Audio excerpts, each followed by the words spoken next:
Hola amigos, bienvenidos a este espacio denominado Santipu, en el que vamos a compartir preguntas que ustedes han dejado en la cajita de comentarios, no sin antes recordarles que pueden mandar sus preguntas en forma de video horizontal al correo que voy a estar dejando por aquí, también está en la descripción del canal y en la descripción de este video.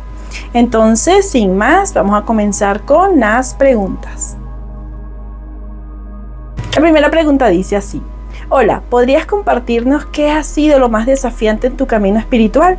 Sé que has dicho que todos los caminos y experiencias son diferentes, pero creo que estaría interesante conocer un poco cómo ha sido tu experiencia. Muchas gracias y saludos. Pues saludos para ti también, querido amigo. Y bueno, esta pregunta me parece bastante interesante. Gracias por traer este tema, porque muchas veces se habla del despertar como algo puramente filosófico, ¿no? O trascendental, pero rara vez se aborda el desafío real de vivirlo en las relaciones humanas.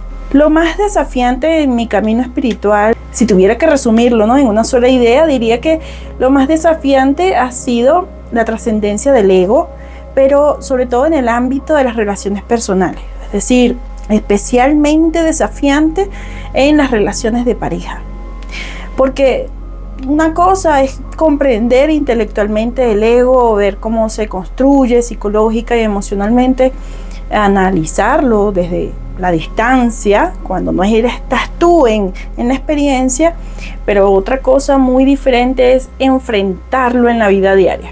Cuando alguien toca una herida profunda, cuando el miedo surge, cuando el apego aparece, y ahí es donde está la verdadera prueba, ¿no? No es en la meditación, en la comprensión de los textos sagrados, está en las relaciones y en todo tipo de relación.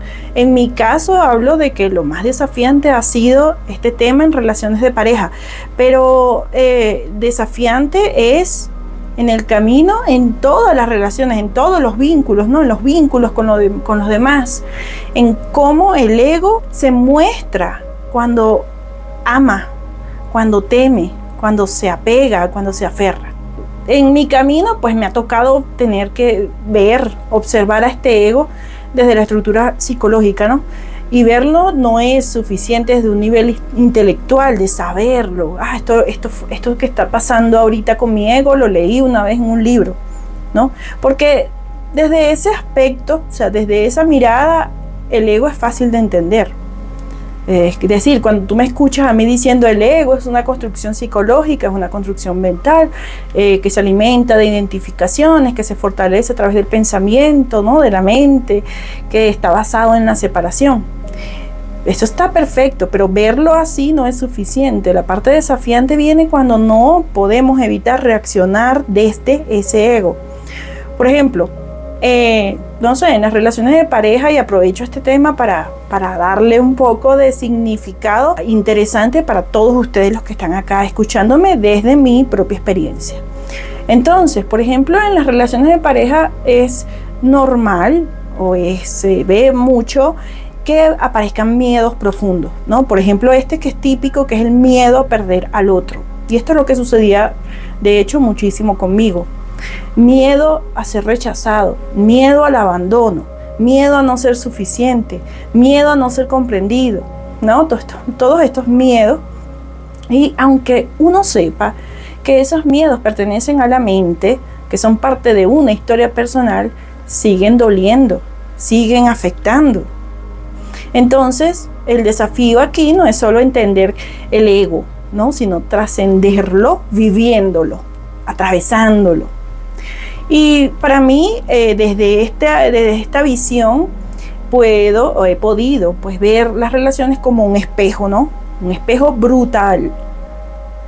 En sí, todas las relaciones humanas son el campo de batalla del ego, especialmente las relaciones de pareja, porque ahí es donde se muestran, ¿no?, nuestras heridas más profundas, quedan expuestas. Y el otro se convierte en un espejo. Y a veces ese espejo refleja cosas que no queremos ver. Por ejemplo, si hay apego, la relación lo va a mostrar. Si hay miedo al rechazo, la relación lo va a hacer evidente. Si hay necesidad de control, la relación lo va a revelar. Entonces no importa cuánto tiempo hayas estado en el camino espiritual. Cuando estás en una relación y algo te duele, lo primero que hace el ego es buscar culpables. Pero puedo decir que el verdadero desafío es de hecho mirar hacia adentro y ver que el problema nunca está en el otro. El otro solo está reflejando algo que ya estaba dentro de ti. Y aquí viene entonces la otra parte. Entonces, ¿qué es trascender el ego? Bueno, podemos decir que sabemos lo que no es. Y trascender el ego no es o no significa eliminarlo, porque este es uno de los mayores errores creo que yo cometí por mucho tiempo en mi camino, y fue creer que trascender el ego significaba eliminarlo por completo. Durante mucho tiempo traté me decía, ese ego no existe, lo negaba, lo suprimía, lo ignoraba sus reacciones. Entonces yo pensaba que si simplemente lo observaba y no le daba fuerza, eventualmente, en algún momento, tal vez en el futuro, iba a desaparecer. Pero con el tiempo, con enseñanzas, he podido ver yo desde mi experiencia, no digo que esto le suceda a todos, pero el ego no desaparece. Y puedo decir más, ser más atrevida y decir que no tiene que desaparecer. Lo que cambió mi perspectiva fue darme cuenta de que el ego no es un enemigo que hay que destruir. Y esto se los he dicho en otros videos, en otros encuentros, que es simplemente el ego una parte funcional de la mente humana. A raíz de todas estas experiencias es que he llegado a esa, vamos a llamarlo, teoría del yo funcional o del ego funcional, y que esto es lo que hay que aprender a discernir, ¿no? Que es una parte funcional de la mente humana, una herramienta. Entonces, se podría decir que el problema no es el ego en sí, sino la identificación con él. Y aquí es donde comienza la verdadera trascendencia. Entonces no es eliminar el ego, sino verlo con claridad y dejar de creer que yo soy eso. Y ya aquí comienza a surgir la otra parte de la experiencia, que es la unidad a través del ego. Y para mí, en este momento, de hecho, es el desafío más grande, porque una cosa es comprender la unidad de la teoría. Ustedes me escuchan a mí hablando de la conciencia, el absoluto, de la separación, esa idea de que somos un yo separado. Pero otra cosa muy diferente es vivirla, esa unidad, a través de la experiencia del ego con ego, sea funcional o como sea. El ego siempre va a sentir separación, siempre. Esa es su naturaleza. Pero cuando la conciencia es clara, puedes ver la separación sin creer en ella. Entonces el ego sigue reaccionando normalmente. Situaciones dolorosas va a doler, sigue sintiendo emociones, sigue apareciendo, pero ya no tiene el mismo poder, ya no domina tu experiencia. Y en ese punto las relaciones van cambiando, porque ya no buscas completarte con el otro. Y no estamos hablando solamente de relaciones de pareja, de relaciones de jefe, compañeros de trabajo, compañeros de estudio. Entonces ya no te relacionas desde la carencia, ya no amas desde la carencia, ya no te aferras por miedo. Amas, pero sin querer poseer. Sientes, pero sin apego. Estás presente, pero sin exigir. Y cuando eso ocurre, el amor se vuelve algo completamente diferente. El amor hacia la pareja, hacia la familia, hacia los hijos, hacia los compañeros. Y no es, ya deja de ser una necesidad, sino una expansión natural del ser. Después de todo este proceso, yo lo veo así, desde mi camino, ha sido un proceso, he podido darme cuenta de algo. El ego en sí no es un obstáculo, no es el demonio, no es esa piedra en el camino espiritual, aunque sí es un aspecto desafiante. Pero ahora mismo puedo verlo como una puerta, porque cuando uno lo observa con honestidad, con valentía, sin ya querer huir, eso te va a ir llevando hacia lo que es, hacia la realidad, hacia la verdad. Entonces, ¿qué te puedo comentar en este momento? Bueno, si una relación despierta miedo en ti, no es porque la relación en sí esté mal. En algunos casos, hay otros casos en los que pues ya hay una ruptura de otra índole y pues ya ahí hay que analizar otros aspectos, ¿no? Pero lo primero que hay que mirar cuando surgen rencillas, estos malestares en la relación, lo primero que hay que observar es a uno mismo. Porque tal vez hay algo dentro de ti, dentro de mí, que aún no ha sido visto. Entonces, aquí vemos al ego que de repente reacciona con dolor o con apego, y que eso no significa que uno está fallando espiritualmente. Esto también en mi camino me ha servido mucho. Antes, cuando veía esas reacciones del ego, yo me sentía que estaba fallando en mi camino. Y no, resulta que eso significa es que tienes una oportunidad para ir más profundo. Así que en lugar de luchar con el ego o tratar de destruirlo, para mí el desafío es atravesarlo con conciencia. Y al hacerlo, comienza a suceder algo que llega un momento en que parece increíble. Y es que te das cuenta de que nunca hubo separación. Que eso que uno estaba buscando, lo que estaba anhelando, lo que estaba tratando de entender, ya estaba aquí, en este instante, más allá de todas las ideas, más allá de todas las emociones. Y cuando uno realmente ve eso, ya no hay lucha. Solo queda claridad, paz y unidad. Y la siguiente pregunta dice así: ¿por qué no basta solo con saber qué es la realidad y hay que experimentarla? ¿Por qué cuesta tanto si se supone que es nuestra naturaleza? Gracias y espero escucharte. Pues gracias a ti por dejar esta pregunta tan profunda y tan esencial en el camino espiritual. Pues si la realidad última es nuestra verdadera naturaleza, ¿por qué no basta solo con saberla? ¿Por qué es necesario experimentarla? ¿Y por qué parece ser tan difícil? Pues bien, voy a profundizar en estas cuestiones desde varias perspectivas, ¿no?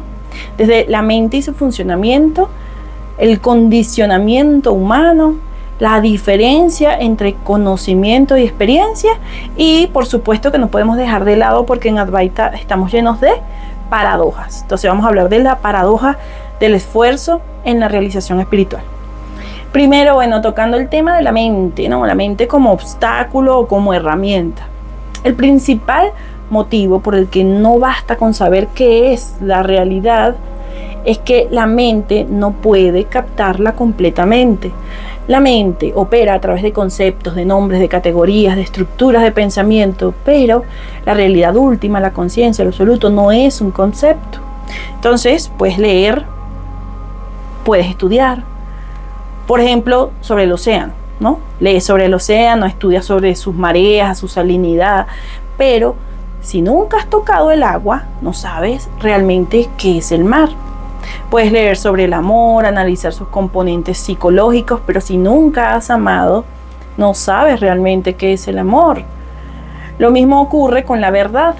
No es algo que se pueda poseer intelectualmente, sino que se debe experimentar directamente.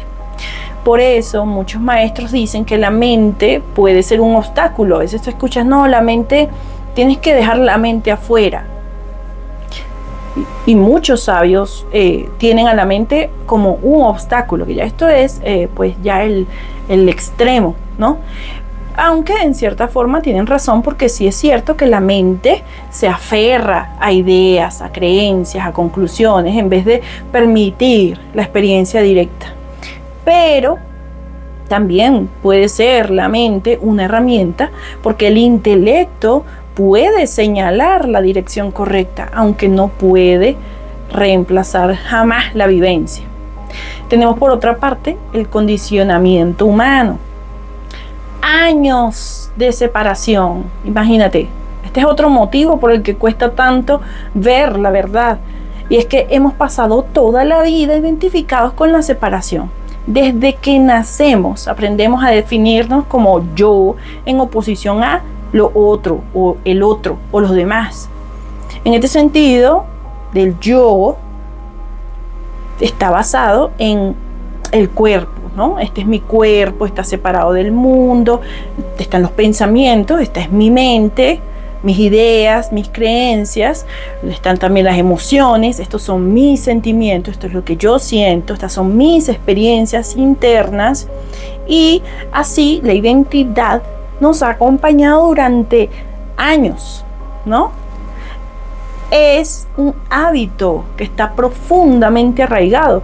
Entonces, aunque alguien te diga, no eres tu mente, que me han escuchado mucho a mí, cuando ustedes me escuchen a mí decir, no eres tu mente, no eres tu cuerpo, eres pura conciencia, es obvio que esta información va a chocar con tantos años de condicionamiento. Es como si te dijeran que siempre has estado despierto en un sueño, pero el hábito y la misma experiencia, esta experiencia de dualidad en la que vivimos, este hábito de creer en esto es tan fuerte que seguimos atrapados en él. Por eso la comprensión intelectual es solo el primer paso.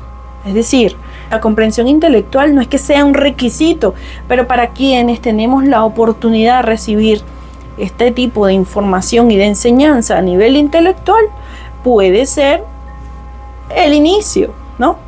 Pero luego, en algún momento, se necesita una exploración más profunda para poder deshacer ese hábito de la identificación.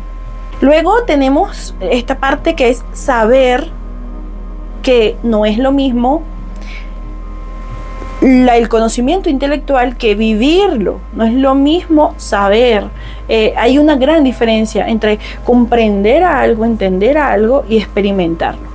Entonces, alguien puede decirte a ti, por ejemplo, mira, el fuego quema, pero hasta que tú no pones la mano en la llama, no lo vas a saber de verdad. De hecho, hay muchos niños que aprenden así. Por ejemplo, yo aprendí que la corriente eléctrica pega unos choques bien fuertes, y no fue hasta que yo metí un tenedor dentro del enchufe. Mi mamá me decía, no metas nada allí, no metas los dedos allí, no metas nada allí, que eso da corriente. Hasta que yo no experimento eso, no lo voy a saber de verdad. Entonces, podemos entender teóricamente que el yo es una ilusión, pero hasta que no lo experimentes, va a seguir pareciendo real. Hasta que no llega esa experiencia de vivirlo, de sentirlo, de vivenciarlo, de evidenciarlo, vamos a seguir viviendo en la separación. Vamos a seguir viendo esto como real. Entonces aquí es donde entra lo que llamamos la práctica, ¿no? Que es la indagación, la contemplación, la meditación. Y no porque haya algo que alcanzar, que esto tampoco debería cansar de repetirlo. No es un logro a través de estas prácticas, ¿no? Sino porque estas actividades no dejan de ser actividades humanas, meditar, hacer yoga, de presencia.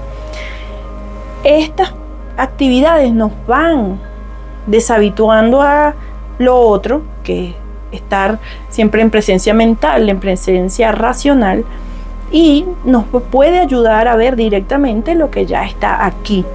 Nos van encauzando, va ablandando esa parte rígida que se ha construido desde que somos pequeñitos.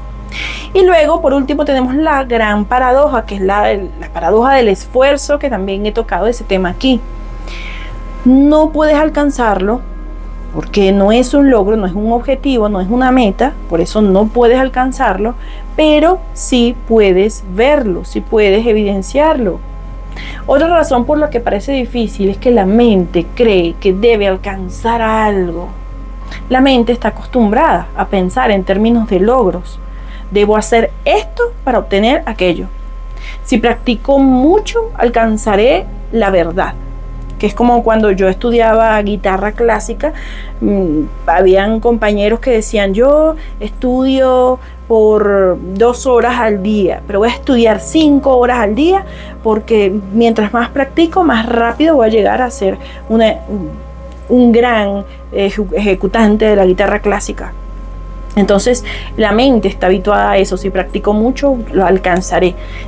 Debo esforzarme para ser libre. Esto también lo traemos al camino espiritual. Y la paradoja es que la verdad no es algo que puedas alcanzar.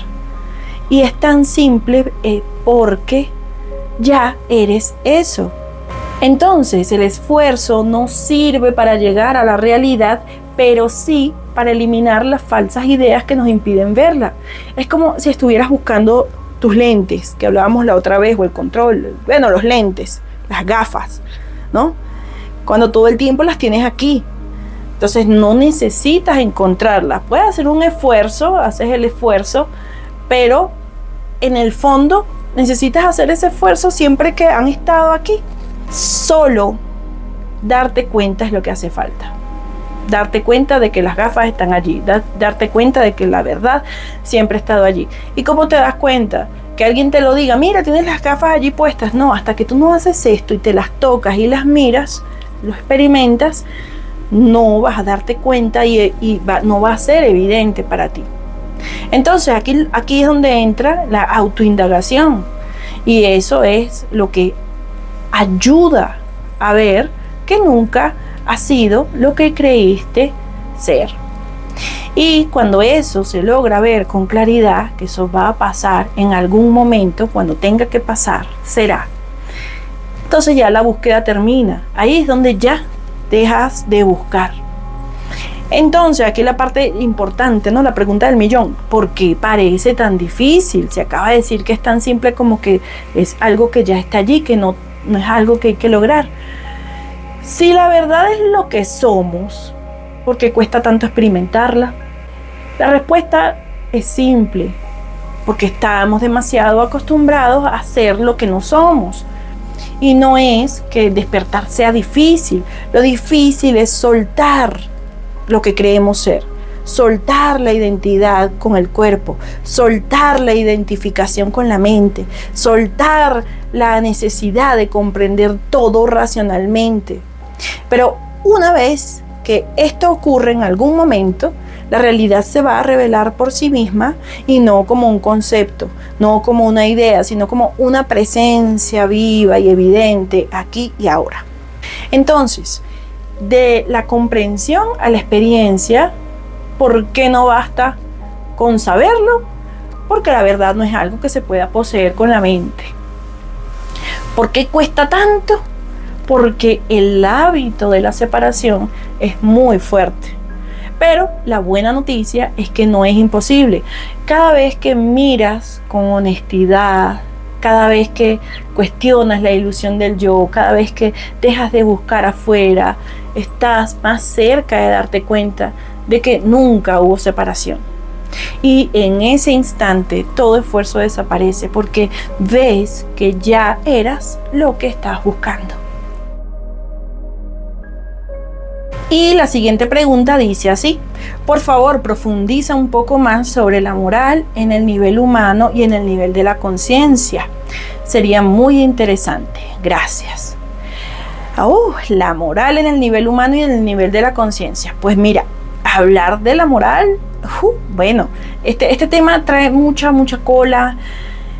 Es un tema muy extenso, lo podemos mirar desde el punto de vista filosófico, pero y espiritual también. Pero bueno, yo voy a hacer un intento acá de condensar esto muy bien, pero quiero dejar esta acotación, que quede claro de que es un tema bastante extenso, que hay muchas corrientes filosóficas y espirituales que han debatido sobre la moral, y que pues yo voy a hablar desde la experiencia, las enseñanzas que he adquirido, el conocimiento que he obtenido durante los años, y decirte lo que tal vez pueda servirte a ti que estás en este camino experimentando este sendero desde la no dualidad. Hablar de la moral desde el nivel humano y desde el nivel de la conciencia, pues esto implica abordar dos dimensiones completamente diferentes de la existencia, ¿no? En el nivel humano, la moral es un conjunto de reglas, que todos lo sabemos, valores y normas que regulan el comportamiento de los individuos dentro de una sociedad. En el nivel de la conciencia, pues bien, aquí la moral como tal no existe en la misma forma. ¿Por qué? Porque la conciencia trasciende los conceptos de bueno y malo y se encuentra más allá de esas estructuras mentales que son dualistas totalmente. Entonces vamos a ir poco a poco, vamos a explorar ambas dimensiones, vamos a ir un poquito más profundo. Y mira que estoy diciendo un poquito porque aquí nos podemos quedar muchas horas hablando de esto y no es la idea. La idea es más bien dejarnos de, como se dice coloquialmente, pajas mentales, ¿no? Pero aquí vamos a jugar en esta realidad, a hablar de la moral. Primero, la moral en el nivel humano. Una construcción necesaria es la moral en el nivel humano. Porque esto surge de la necesidad de convivencia y de organización social. Y hemos visto en la historia, desde tiempos antiguos, que las sociedades han desarrollado sistemas morales basados en la cultura, en las tradiciones. Por ejemplo, lo que es moralmente aceptable en una cultura puede no serlo en otra. Y esto es muy evidente. Hay cosas que vemos, por ejemplo, en sociedades orientales, que allá es muy normal, que no representa ninguna contrariedad a nivel moral, pero que nosotros en Occidente pues lo vemos como algo, que eso no cabe en nuestra moral, ¿no? A nivel humano. También tenemos la otra parte, que son las religiones, ¿no? Y las creencias espirituales. Por ejemplo, el cristianismo, el islam, el budismo, ellos tienen códigos morales distintos entre sí y entre otras religiones. También están los intereses de grupo y de estructuras de poder.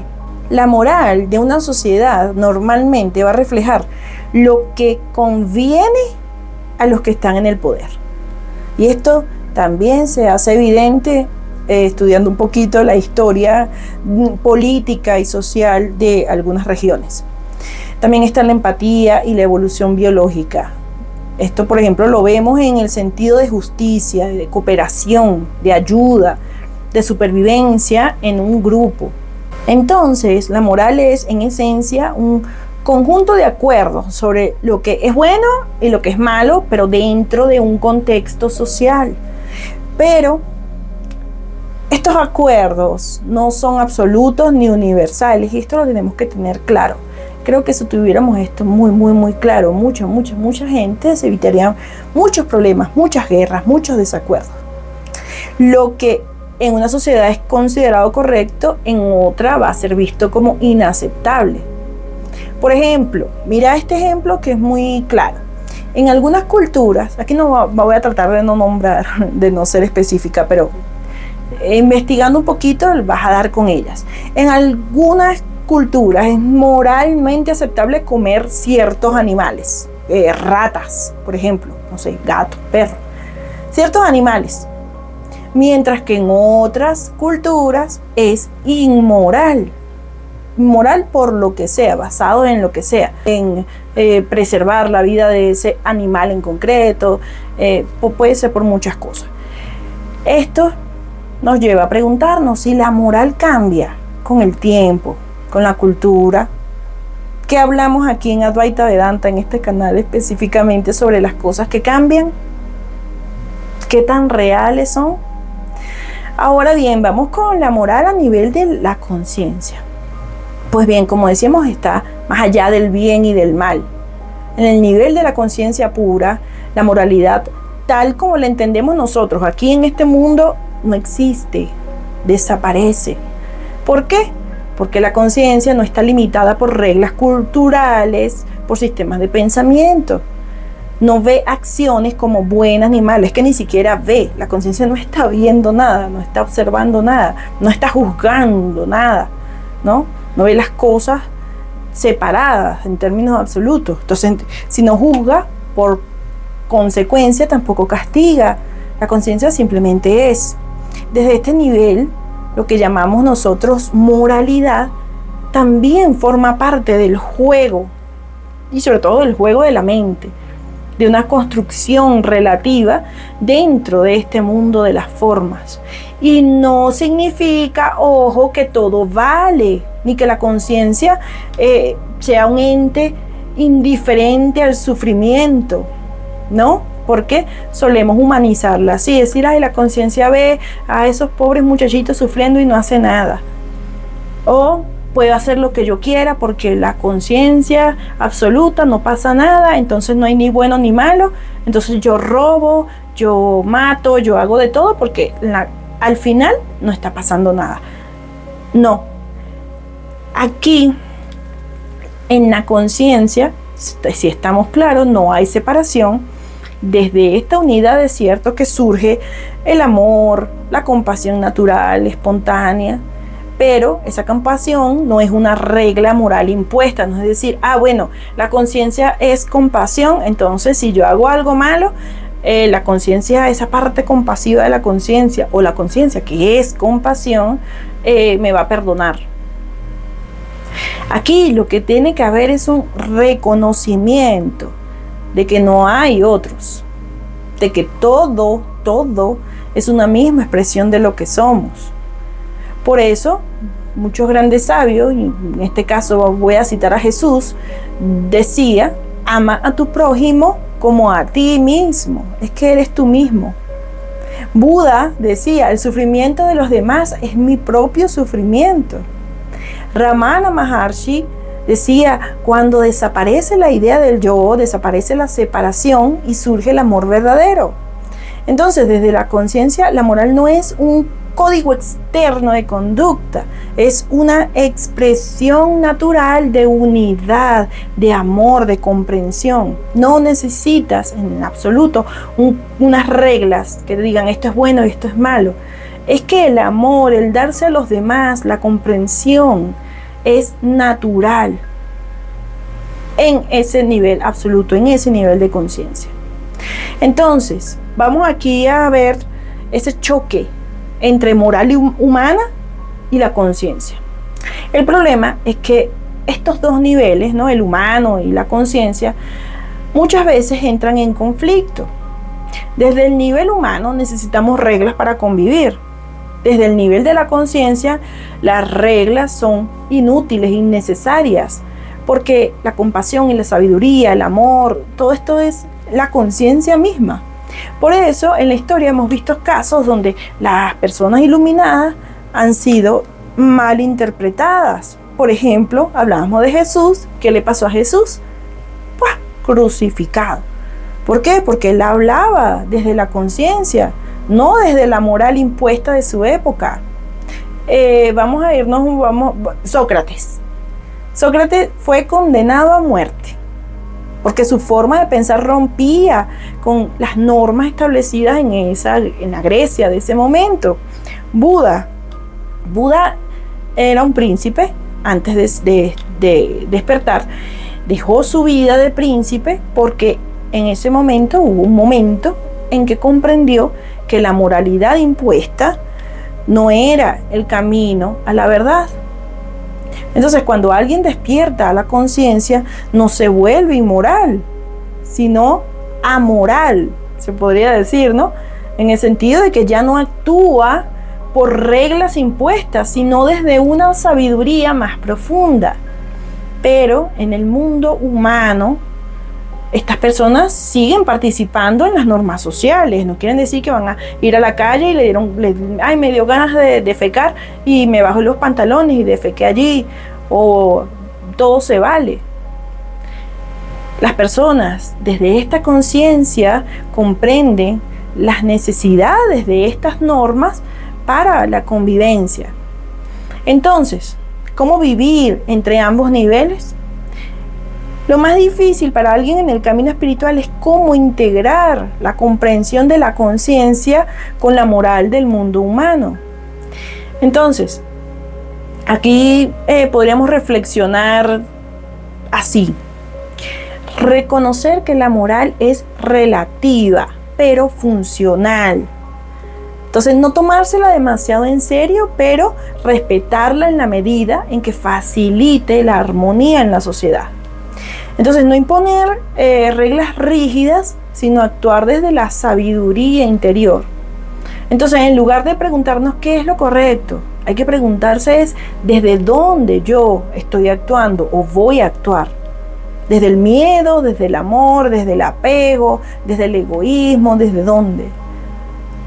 Hay que aceptar que el mundo opera en distintos niveles. No todos comprenden la realidad desde la conciencia pura. Por eso mismo, adaptarse a la moral social no significa traicionar la verdad. Es decir, una persona en conciencia de que en el absoluto la moral básicamente no existe, no hay bueno ni malo, feo, bonito, erróneo, correcto, ¿no? Esto no, integrarnos en la sociedad y vivir bajo las reglas, las normas de la sociedad no significa que estás traicionando esa verdad. Lo que significa es que eres hábil en la manifestación de esa conciencia. Entonces aquí es donde se vale no juzgar la moralidad de otros, sino comprender su nivel de conciencia. En lugar de condenar a los demás porque cada quien actúa desde su nivel de percepción, hay que dejar que la moral surja naturalmente desde la comprensión de la unidad. Entonces no se necesita un código moral cuando el ego se disuelve, porque está allí ya la compasión, el respeto, la armonía, eso surge sin esfuerzo, pero no significa que entonces vamos a dejar de lado las reglas, las normas morales en el mundo, la cultura en la que vivimos. Entonces, la moral puede verse como un puente. La moral puede verse como un mapa que nos ayuda a navegar en este mundo humano, en este mundo relativo. Pero como cualquier mapa, ya sabes, no es el territorio. En la conciencia pura, el bien y el mal dejan de existir como opuestos, ¿no? Porque se ve, es la totalidad de la existencia tal como es. Entonces, desde esa claridad, se actúa con naturalidad, sin reglas impuestas, pero también sin rechazar las normas del mundo. El verdadero despierto, consciente, iluminado, como lo quieras ver, no confundido, no va a rechazar la moral, pero tampoco la va a seguir ciegamente, ¿no? Simplemente actúa desde la verdad, permitiendo que la vida fluya a través de él, sin necesidad de aferrarse a ningún código externo. Y en ese punto la moral desaparece, pero el amor permanece. Y bien, amigos, hemos compartido otro espacio de reflexión, pero recuerden que ninguna respuesta es definitiva si no se experimenta directamente. La clave está en la indagación sincera, la autoexploración y la disposición para ver lo real tal como es. Entonces no basta con entender, hay que reconocerlo en nuestra propia vivencia. Si tienen preguntas o inquietudes, pueden dejarla en los comentarios, y si desean formar parte de los próximos Santipus, por favor pueden enviarme su video en formato horizontal al correo que encuentran aquí y en la descripción de este video y del canal, junto con la autorización de uso de imagen. Así que bueno, muchísimas gracias por su participación, por su apertura y por permitir que este conocimiento ancestral de Advaita Vedanta, no dualidad, siga resonando y despertando lo que siempre ha estado aquí. Nos vemos pronto, gracias por estar aquí y recuerda, no le hagas mente.